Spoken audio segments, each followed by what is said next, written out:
Right. అయితే ఈ రీసెంట్‌గా జరిగినటువంటి ఇష్యూ ఏదైతే ఉందో 10 మంది ఎమ్మెల్యేల మీద, అందులో ముగ్గురు మీద కోర్టులో కేసు అయిన విషయం కూడా మనందరికీ తెలిసిందే. తెలుసు. అయితే దానం నాగేంద్రని కాంగ్రెస్ పార్టీలోనే రాజీనామా చేయమని చెప్పేసని అంటున్నారని విన్నాం. సో, అది ఎంతవరకు ఆయన జరిగింది? రాజీనామా చేయడము. రాజీనామా చేసే వ్యక్తి ఈ రకంగా అసలు పార్లమెంటుకు కంటెస్ట్ చేసినప్పుడే, లోక్‌సభకు కంటెస్ట్ చేసినప్పుడే రాజీనామా చేయాల్సింది.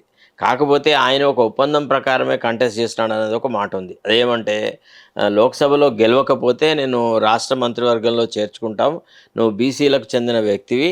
నీకు క్యాబినెట్ బర్తిస్తాం అని ముఖ్యమంత్రి అష్యూరెన్స్ ఇచ్చినట్టుగా కొన్ని వాదనలు వచ్చినాయి. అది ఏం జరుగుతుందో చూడాలి. కానీ ఆయన రాజీనామా పెట్టడం అనేది లేదు. ఆయన గతంలో రాజీనామా పెట్టి చిత్తుగా ఓడిపోయినాడు. రైట్. అయితే స్పీకర్ అంటే దీని మీద ఒక నిర్ణయం తీసుకోబోతున్నట్లు తెలుస్తుంది. అలాగే ఒకవేళ కానీ స్పీకర్ ఏ నిర్ణయం తీసుకోలేదు అని చెప్పేసేసి కదా, తీసుకునే ఉద్దేశం లేదు అనే ఉద్దేశంతో స్పీకర్తో అప్పీల్ వేయించినారు సింగిల్ జడ్జి ఇచ్చినటువంటి తీర్పు మీద. అసలు actually speaker is not an aggrieved party. Speaker has nothing to do with that issue. అందులో ఏమన్నారు, మీరు ఒక షెడ్యూల్ ప్రకటించండి, ఏ తేదీలోగా ఈ విషయం తేల్చి చెప్తారు అనేది మాట్లాడినారు. దాంట్లో స్పీకర్కి వ్యతిరేకంగా పాస్ చేసిన ఆర్డర్ అంటూ ఏది లేదు.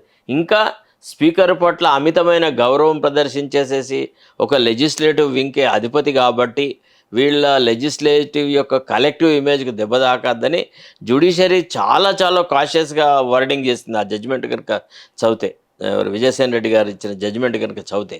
కాబట్టి స్పీకర్ అప్పీల్ వేయడం అయితే అన్పార్డనబుల్. అసలు actually that appeal is not maintainable. The division bench may dismiss the appeal, saying that you are not an aggrieved party, there is no order against you.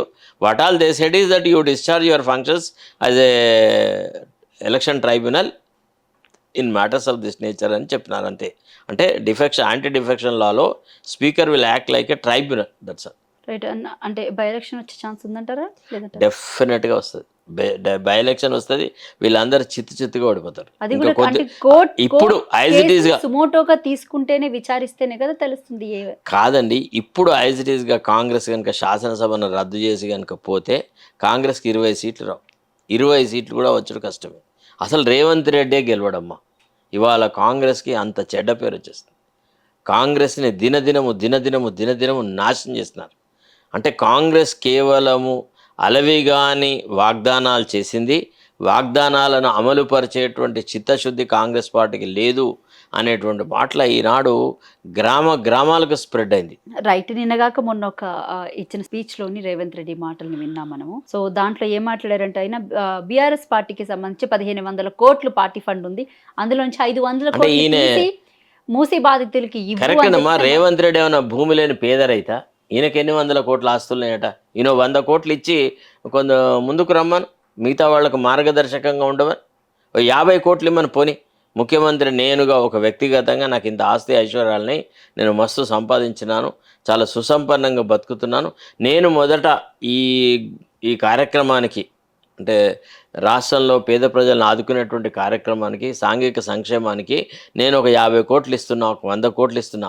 మిగతా వాళ్ళందరూ నాలాంటి ఆర్థిక పరిపుష్టి ఉన్న వాళ్ళందరూ ఎంతో కొంత కాంట్రిబ్యూట్ చేయండి అని అడగొచ్చు కదా. తనేం చేయకుండా ఇతరులకి అనవసరమైనటువంటి ఉచిత సలహాలు ఇవ్వడం అర్థం లేదు. అంటే పథకాలన్నీ ఒక్కొక్కటి అమలు చేసుకుంటా వెళ్తున్నా కూడా కావాలని మా మీద ఏ పథకం అమలు చేశాడు? ఏ పథకం అమలు చేసినా ఆయన ఉద్దేశంలో ఇంకా 20 లక్షల మందికి రైతు రుణమాఫీ జరగాలని నిన్న అగ్రికల్చర్ మినిస్టర్ చెప్పినాడు. ఓకే. రైతు బంధు విషయం, రైతు బంధు అయితే ఇంకా మొదలే లేదు. మొదట అయ్యింది కదా. ఎక్కడేది? మొదటిది అయ్యింది కదా. ఫస్ట్లో ఒక 2 టైమ్స్ ఇచ్చాడు. ఎవ్రీ సీజన్కి ఇచ్చేది కదా రైతు బంధు అనేది. ఇప్పుడు ఈ ఖరీఫ్ సీజన్కి ఒక నయా పైసా ఇవ్వలేదు కదా. రైతులు అల్లల్లాడుతున్నారు. తర్వాత అకాల వర్షాలతో బాధపడ్డారు, తర్వాత వరదలతో బాధపడ్డారు.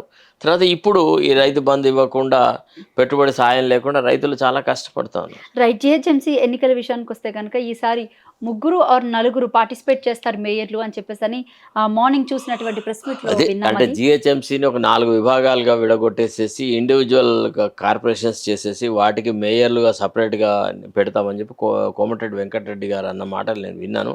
అది కార్యరూపం దాల్చినాక దాని గురించి మాట్లాడతామా. దానికి చట్టపరమైనటువంటి మార్పులు జరగాలి. ఎందుకంటే శాసనసభలో ఒక బిల్లు 4 విభాగాలు అనేది చూస్తుంటే అసలు జరిగే పనే అంటారా?